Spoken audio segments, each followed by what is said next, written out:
povedal, ja som si povedal. Budem udávať.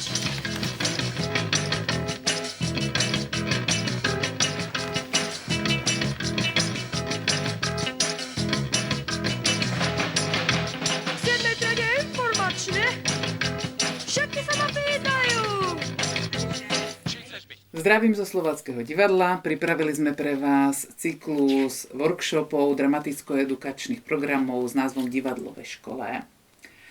A dnes vás prevedieme jedným z týchto workshopov, ktorý sa volá Schody neslobody, totalita. Tento workshop vovádza tých študentov a žiakov do príbehu, v ktorom sa stávajú študentami 1945 až 1951 v Československej republike a zažívajú akoby v koži týchto študentov nástup postupnej totalitnej moci a sú vedení vlastne k nejakým rozhodnutiam, ktoré si tu teraz spolu aj prejdeme.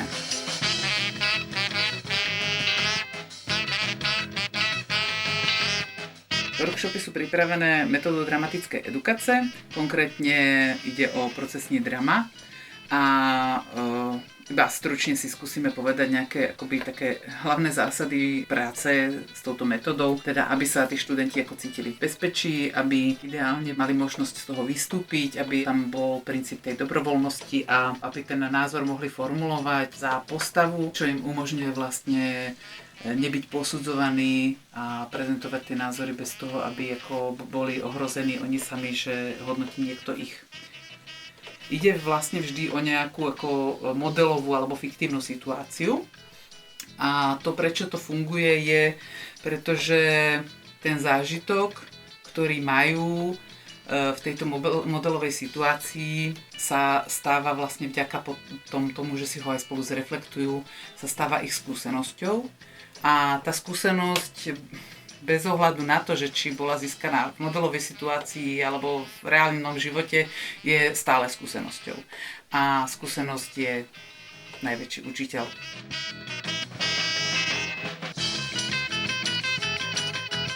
Vždy na začiatku programu sa stretneme, predstavíme náš program, alebo skôr sa opýtame študentov, že či vedia, čo čakať. Predstavíme téma, program, vysvetlíme si pár pravidiel, že môžu kedykoľvek odísť, nemusí sa nás pýtať, len aby oznámili skupinke, s ktorou pracujú, aby sa vedeli potom chytiť a vrátiť. A potom tiež ich prosíme o nejakú vstřícnosť vzájomnú ich programu.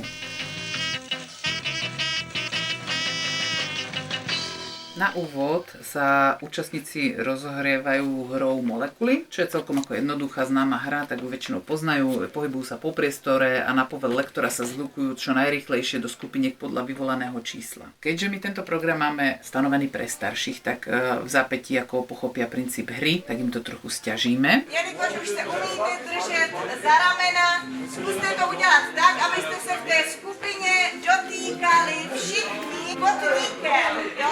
Kotníky spojte, skúste to, dáte, čo vy máte určite. Posledné zvolané číslo je také, aby sme mali 5 skupiniek.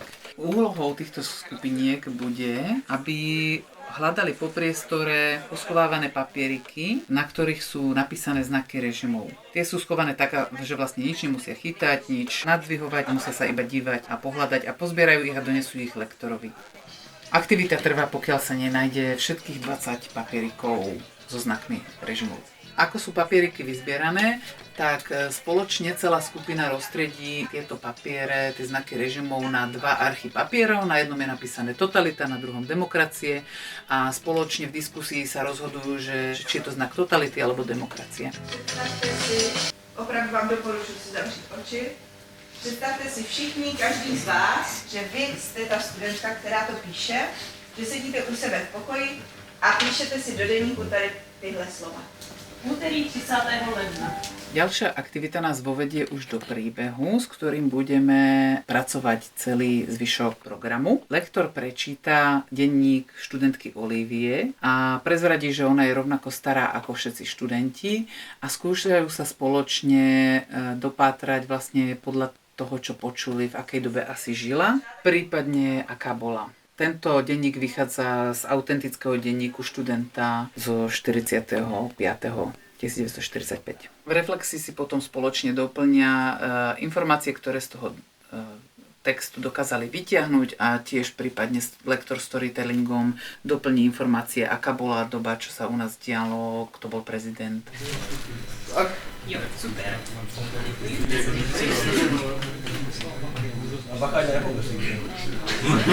Neboj si.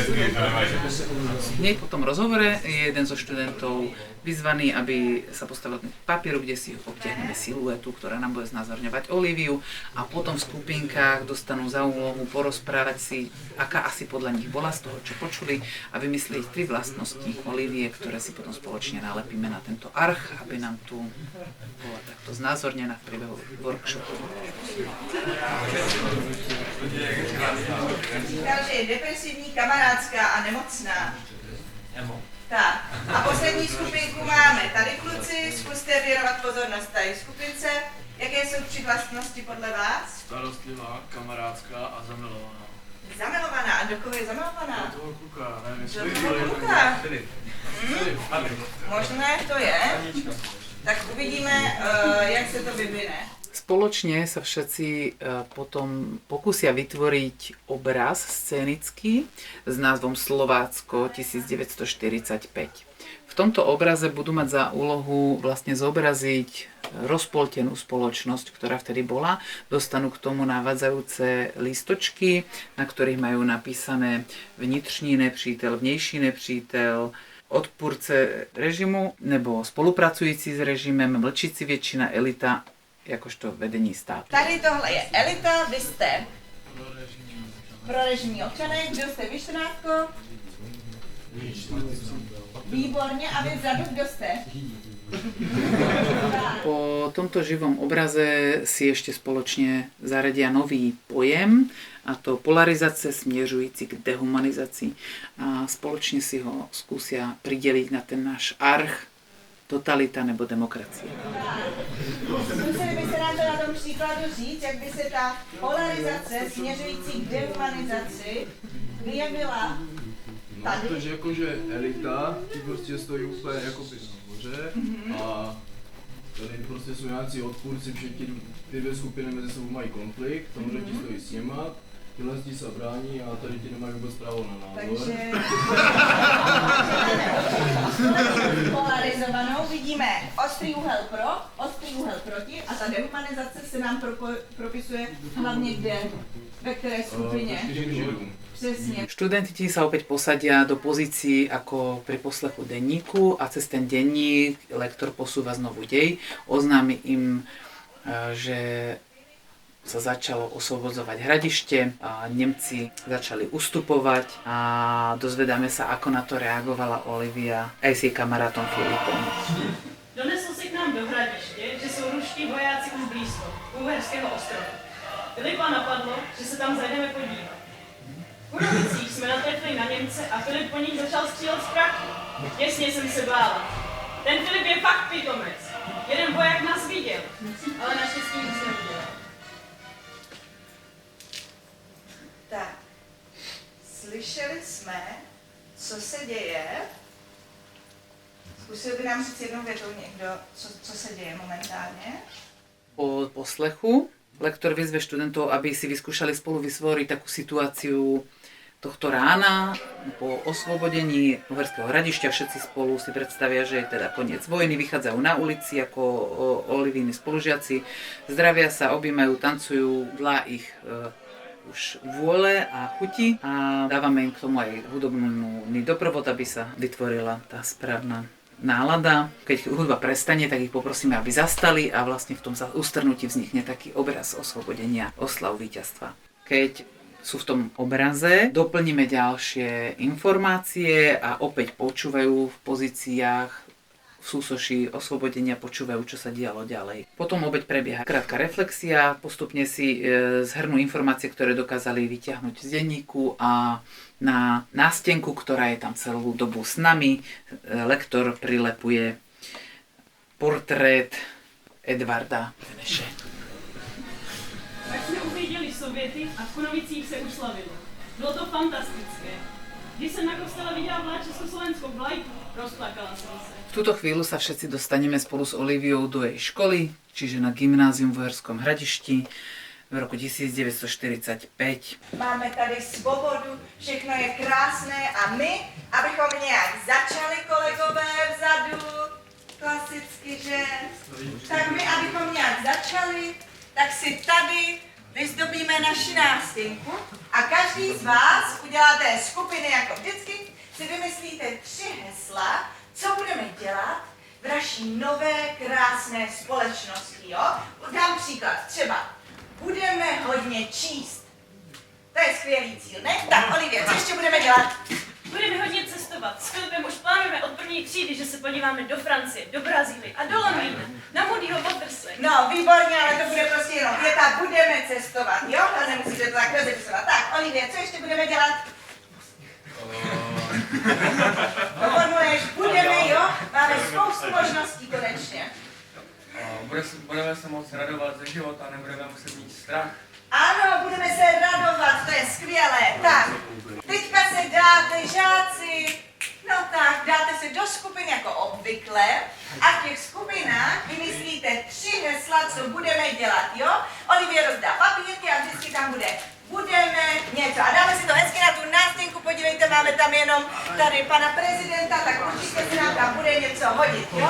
Tak, jdete se do skupin a pracujte hezky. Učiteľ v roli je teda nadšenou pani učiteľkou, ktorá sa teší, že skončila vojna a snaží sa svojich študentov motivovať, aby vytvorili spoločne na nástenku víziu lepšej budúcnosti, ktorá ich teraz čaká.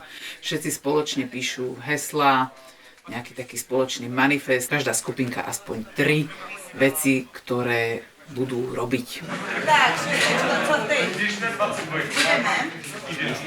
Budeme jíst, budeme žít, budeme cestovat, budeme užívat si, rozvíjet sami sebe budeme. Šestečko to měla maminka, radost, no to jsem já. To tam dám.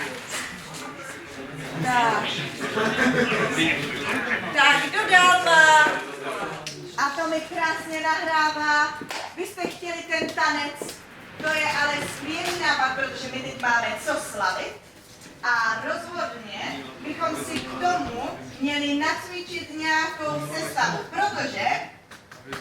protože se potřebujeme hezky namotivovat. Jo? Učiteľka, teda lektor v roli, sa kochá nástenkou, krásnymi návrhmi a potom ukončuje situáciu tým, že si toto zaslúži správny tanček a spoločne si vytvoria oslavný tanec, ktorý sa potom neskôr zúročí pri budovateľských oslavách. To je cesta Slovenska.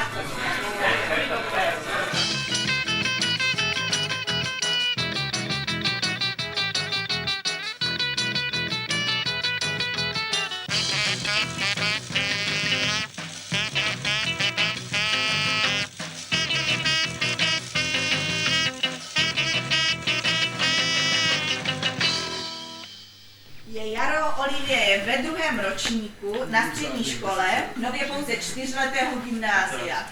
Jo, takže jste ve 2. na střední, na Gimplu s Olivií. Ano?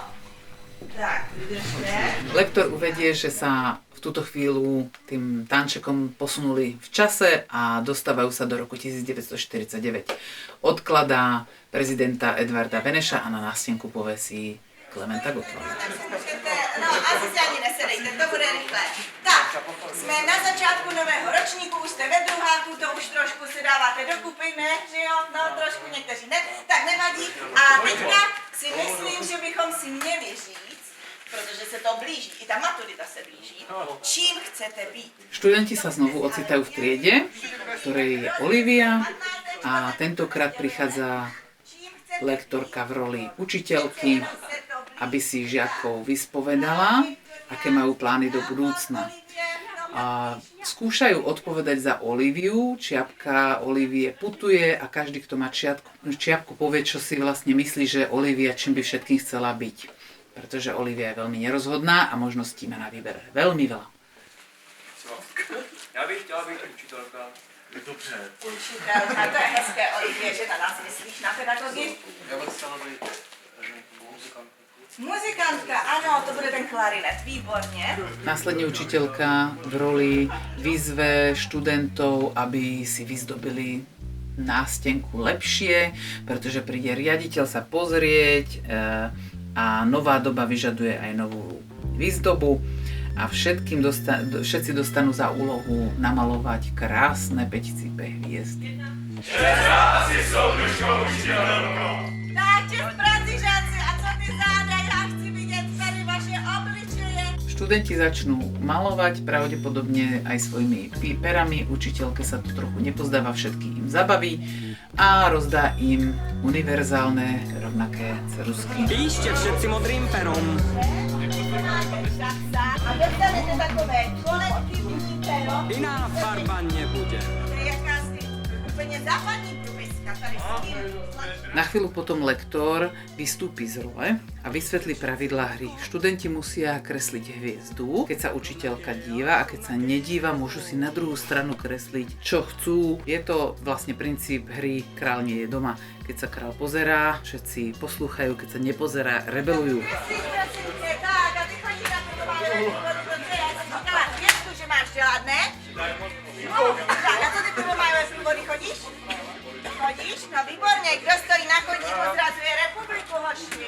Pri kreslení hviezd si vyspovedáva, ako veľmi sú angažovaní v aktivitách strany. V tejto chvíli tiež je možné pustiť nejaký prejav. My tu púšťame napríklad prejav prezidenta Gottwalda z prvého zjazdu mládeže.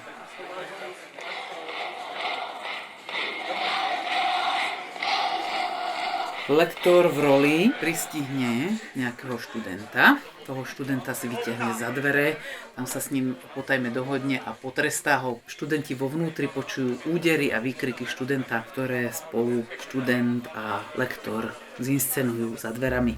Takže ty chceš, aby se velký nepřítel vrátil, ano? Ještě někdo z vás to chce? Ty taky chceš, aby se velký nepřítel vrátil? To nechce nikdo z nás. Přece jsme se na to domluvili, že pěkně budeme společně budovat. My jsme se na to domluvili. Vy si myslíte, že ne? No tak pojďte, Pětičko, pojď se podívat. Všichni se pojďte podívat, co jste si napsali, že budete budovat. Všichni jsme se na tom domluvili. Tak se podívej, tam se podívej. Vidíš? Budeme budovat společně, založíme klub socialistické mládeže, to tu máte. Budeme kupovat kvalitní zboží, které bude cestovat do Jugoslávie, to jste si tam všechno napsali. Tak se teď toho budete řídit. Študenti prídu k nástenke a vidia tam prepísané slova, kde počas tančeka pani učiteľka dopísala ich heslá tak, aby boli ideologicky vhodnejšie. Je tady někdo, kdo nesouhlasí s naší společnou vizí? Já? Aha. A ty, ukaž. Já jsem odporovatel. A čemže jsi to chtěl být? Já? Chtěl být? Já jsem nechtěl taky prosím. Chtěl být ničím, no, tak u mě došla taková kosa na horníky. A na Já jsem všechny. muzikant, já budu muzikant. Ne, všichni, kdo mají špatný průměr, jdou na horníky. V tejto chvíli končí improvizácia a lektor si dáva šatek zase z hlavy a vyzve študentov, aby sa obrátili na najbližšieho spolužiaka a pošepkali mu, čo si o tejto chvíli myslia. A znova si potom lektorka dáva šatek a uzatvára situácii, čo si to hovoril, čo si to šepkal. No, já myslím, že se všichni chcete dostat na nástěnku. Krásně. Tak, aby se vám to povedlo, tak za mnou můžete přijít do kabinetu s tím, pokud víte, že někdo z naší společnou vizí nesouhlasí. Jestli všichni souhlasí, to nepotřebuji vědět, to předpokládám, ano? Tak, až pak, já už teď musím jít, bude zvonit. Jakmile odešla učitelka do kabinetu, v té třídě se rozdělili žáci na 3 skupiny.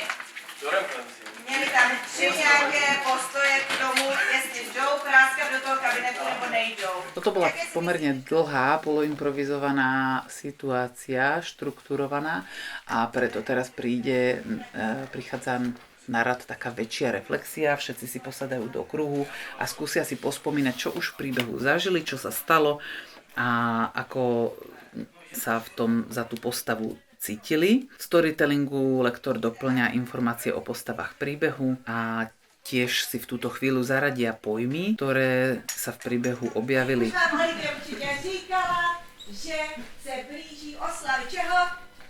Osvobození Rudé armády, ale prosím tě, ano, takže klasicky dáme sestavičku, tady si stoupněte, pojďte tam do prostoru, ty už to... Kým sa tancuje, lektor využíva tento čas a nenapadne zničí ich krásne vybudovanú, vyzdobenú nástenku. Dopíše tam rôzne heslá ako fuj, zničí portrét, ako keby to urobili nejakí vandali, odporcovia režimu. Pojďte podívat, hlavem se podívejte, co to je? Co to je tady dole? Vidíte to? Co jste to byl? Kdo to byl? Kdo z vás to dělal? Olivie, co to je? Fuj, no fuj, to jsem ani neviděla, takové fuj, to tam není. No, vidíte to, toto jsme dělali společně, to jsme společně budovali. Vidíte to? Úplně zničené. Filip je ale přece skvělý kamarád a student, on by to neudělal. Aha, Paní učitelko, my jsme chtěli jít spolu na vysokou. Filip to určitě nebyl. aha, takže Olivie, ty si myslíš, dívejte se, ty si myslíš, že se já a soudruzi mýlíme? No, Je to nějaká Olivie, která by řekla i něco nahlas učitelce, co si myslí?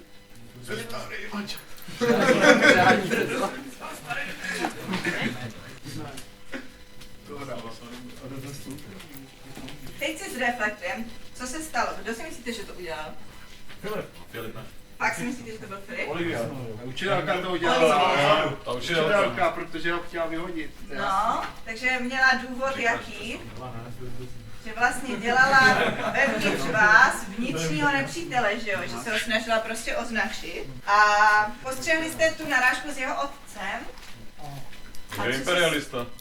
No, ale co se s ním stalo? Protože my jsme říkali, že je předseda MNV, neboli Městského národního výboru, takže ho ten taťka chránil a teďka jsem něco říkala, že jako teda že se u něj našly, ano, nějaké dokumenty a že byl vyhozen, tím pádem se dá dobře, že jo, sesazovat a odstraňovat tady i ten syn, který byl doteď chráněný, když ta učitelka ho fakt neměla jako oblíbeného žáka, to jste asi pochopili. No a dostal teda takový jako, že se tomu říká špatný, že měl jako špatný kádrový posudek, respektive, že se vyskytla nějaká taková zmínka, přesně, že se u vás najdou nějaké letáky, nebo prostě provedete něco takhle skandálního, tak to si může propsat do vašeho kádrového posudku, což existovala taková nálepka politicky nežádoucí a ta se vyskytuje v tom kádrovém posudku a je to teda dokument, ve kterém jsou o vás informace a na základě toho, jestli máte dobrý ten posudek nebo špatný, tak dostanete práci, když se ucházíte o byt, třeba chcete mít podnájem, tak na základě toho vás vezmou, nevezmou, na školu, prostě fakt jakoby všechno záleží na tom, jestli to máte dobré nebo ne a vidíte, co všechno se tam dá jako propsat. Když uděláte v mládí jako tohle, tak už to tam máte. Jo?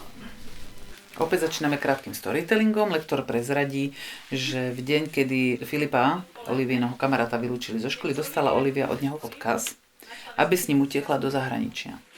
Čau Olivie, už to tu nedávám. Dnes večer prchnu. Pojď se mnou, jestli půjdeš, čekám tě v 8 na našem místě u Moravy. V túto chvíľu si vyskúšame metódu, ktorá sa volá ulička rozhodnutia. V priestoru sa vytvoria dve proti sebe stojace rady a študent v roli Olivie touto uličkou prechádza. Pri prechádzaní jedni študenti Olivie šepkajú, prečo by mala odísť a tí druhí hovoria, prečo by mala zostať. Toto rozdelenie určí lektor náhodne na dve polovice. Opakuje sa to niekoľkokrát, aby sa v roli Olivie prestriedalo viac študentov a na záver je možné im nechať aj vlastnú voľbu, môžu sa rozdeliť do uličky podľa vlastného názoru, ako sa im lepšie argumentovalo. O aktivite opäť prebieha reflexia krátka. Pýta sa lektor, čo počuli tie Olivie, ktoré šli, že či by ich niečo presvedčilo, či počuli nejaký zaujímavý argument. A tiež sa pýtame študentov, v čom sa im lepšie, na ktorej strane ako argumentovalo, čo im šlo ľahšie. A že či by ich niečo presvedčilo postaviť sa pri ďalšom opakovaní inám. Jaké to pro vás bylo, když jste tu uličkou šli? Jakože, na kterou stranu byste se přiklonili? Jaké argumenty pro vás byly Kdybyste se na tu stranu přiklonili. Kdybych to pohlížel jako v dnešní době, tak bych ho si zůstal, ale v té době, tak bych ho si uvrhl. A Tereska vám teď prozradí, jak to s tou naší Olivií historickou doopravdy dopadlo, jak se nakonec rozhodla, protože měla určitě spoustu myšlenek na obě strany. Lektor oznámi, že sa Olivia rozhodla nakoniec s Filipom odísť a všetci sa teraz stanú Oliviou a idú spolu utekať spolu s Filipom cez hranice. Cesta cez hranice prebieha na spôsob hry cukrkáva limonáda. Na konci miestnosti sa postavia do línie židle, ktoré symbolizujú hranicu. Lektor sa postaví za ne ako pohraničná stráž, stojí na konci miestnosti za stoličkami a študenti vyrážajú z druhého konca miestnosti. Keď sa lektor otočí, tak sa nikto nesmie hnúť.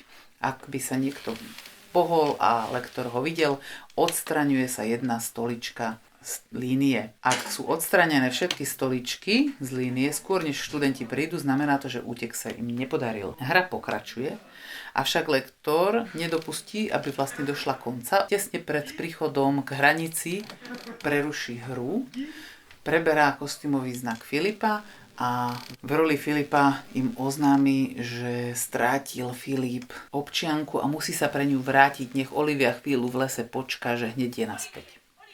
Olivia čakala, ale Filip sa nevrátil. Po chvíli čakania šla domov. Toto sa dozvedia opäť zo storytellingu a v reflexii znova môžu krátko porozprávať, čo si myslia, že sa stalo, prečo neprišiel. Vydrž, hneď sem zpátky. Lektor opäť cez storytelling posúva príbeh, povie, že na druhý deň šla Olivia k Filipovi a tam imbitná povedala, že Filipa odsúdili na 10 rokov a poslali ho do tábora nútených práci na ťažbu ranu na Jáchymovsko. Následuje reflexia. Každý, koho sa lektor dotkne, povie v roli Olivie, teda v prvej osobe, na čo myslí, ako sa cíti. Po 3 měsících přišel od Filipa dopis. Ahoj Oli, tak se nám to moc nepovedlo, co? Je to celé nějak obráceně. Nejdřív mě drželi v hradišti. Někdy jsem viděl, jak chodíte do školy. Kolem mě jen betonová cimra. Tma, zima a betonová podlaha politá vodou. Nebylo na co sednout, lehnout, přikrýt se. Spával jsem v rohu, rameny opřený o zeď, abych si trochu odpočinul. Ovšem, jak dlouho to vydržíš z koleny? Po čítaní prebehne opäť krátka reflexia, študenti skúsia povedať, ako dopis pochopili, čo sa tam asi stalo a lektor doplní kontext, že sa tu cituje spomienka na hradišské väzenie a na Jáchymov podľa pána Holáňa z Nedakonic a tiež môžu v túto chvíľu zaradiť ďalšie pojmy, ktoré sa vyskytli v našom príbehu. Uranové doly, nesvoboda pohybu, nucené práce. Lektor opäť posunie dej, oznámi, že prešiel rok, čo zatkli Filipa a Oliviu čaká maturita, prijímací skúšky na vysokú školu.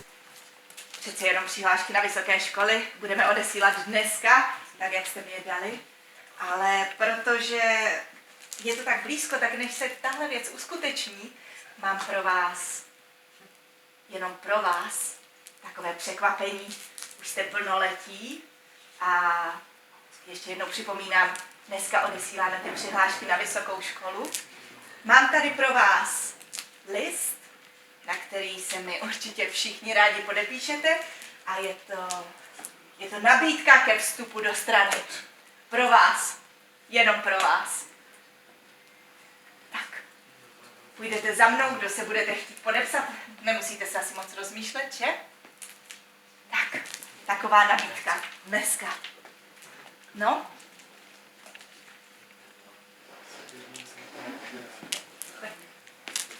Co si myslíte, jak by se Olivia rozhodla?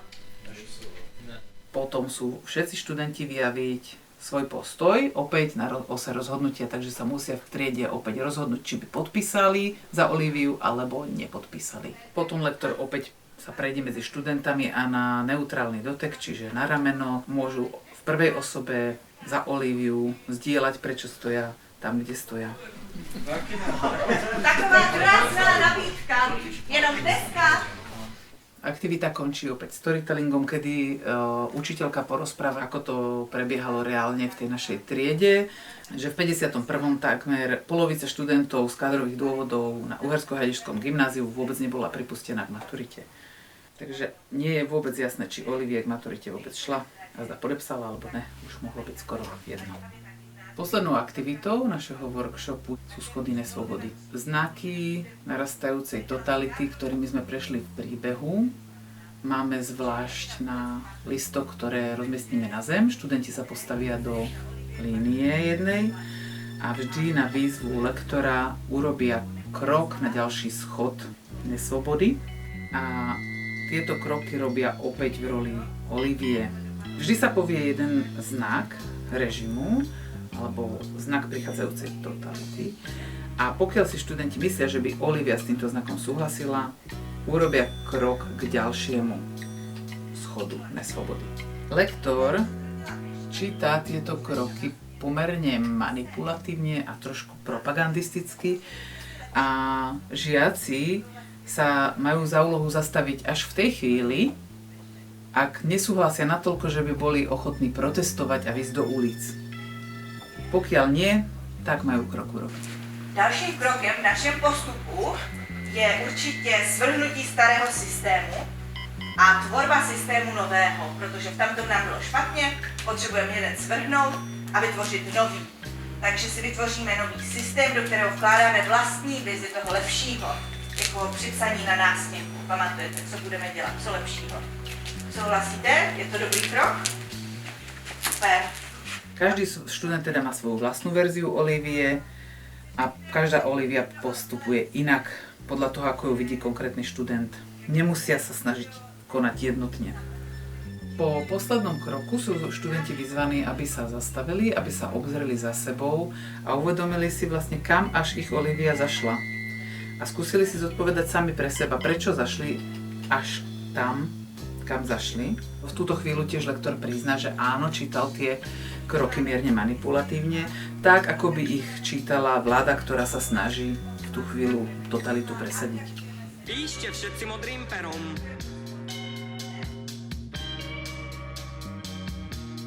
Iná farba nebude.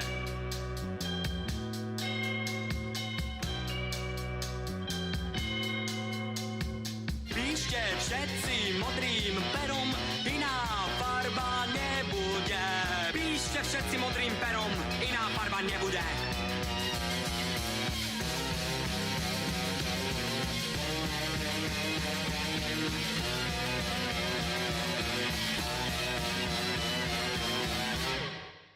A tu sme na konci našeho workshopu a samozrejme to nemôže končiť inak ako reflexiou, ktorá je naozaj veľmi dôležitá, odporúčame nevynechávať.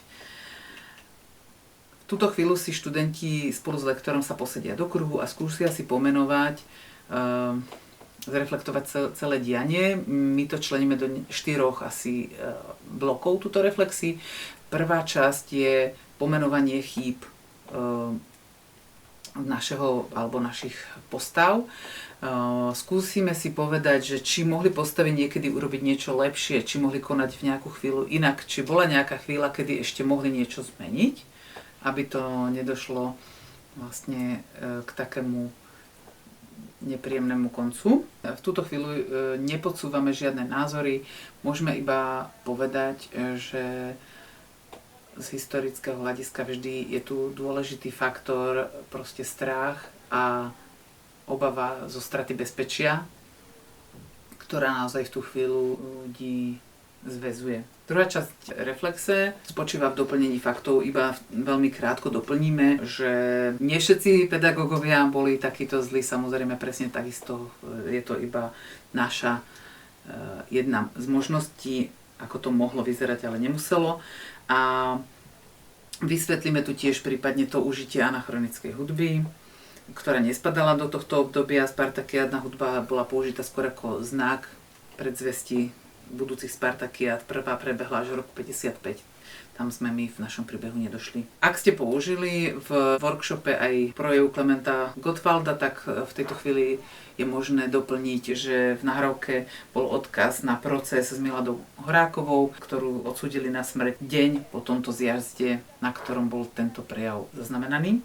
tretí blok reflexe je venovaný útekom z Československa. Oznámime tu niekoľko faktov, že 282 ľudí našlo smrť na československých hraniciach a potom tiež trošku pre odľahčenie atmosféry doplníme, akým všelijakým spôsobom ľudia mohli utekať z Československa, napríklad pešky, na lyžiach, na bežkách, na rogale, na vetroni, v malých lietadlách. Horkovzdušné balóny sa objavili, dokonca niekto chcel utiecť pod dne rieky vo vlastnodručne so strojom skafandry a tak ďalej.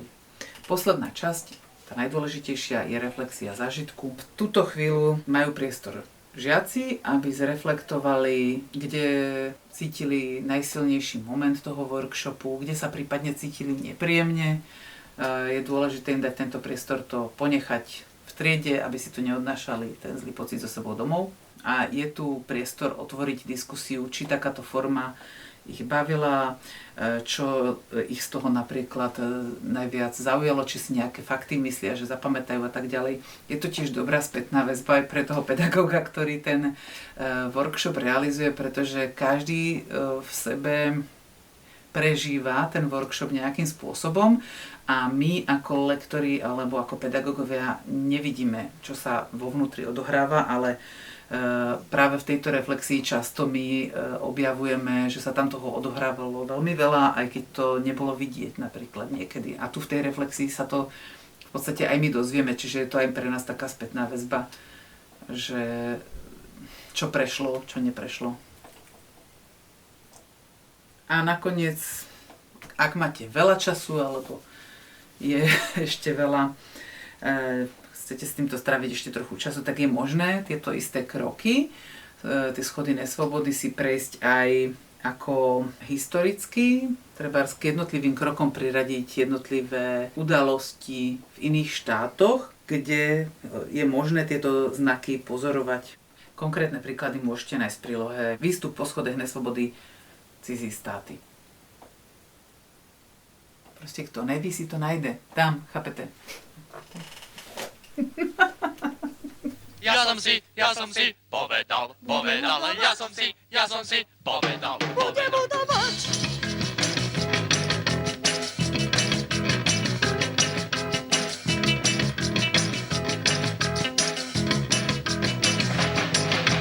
Chceme teda informačne. Všetky sa ma pýtajú. Čím chceš byť? Udávať. Čím chceš byť? A udávať.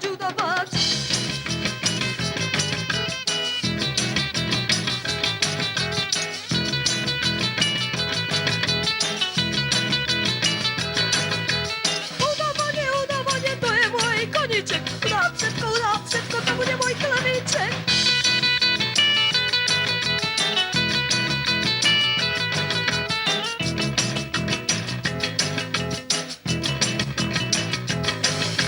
Splnil sa mi môj veľký sen. Vykonávam, čo som chcel. Čo robíš? Udávam. Čo robíš? Udávam rytmus.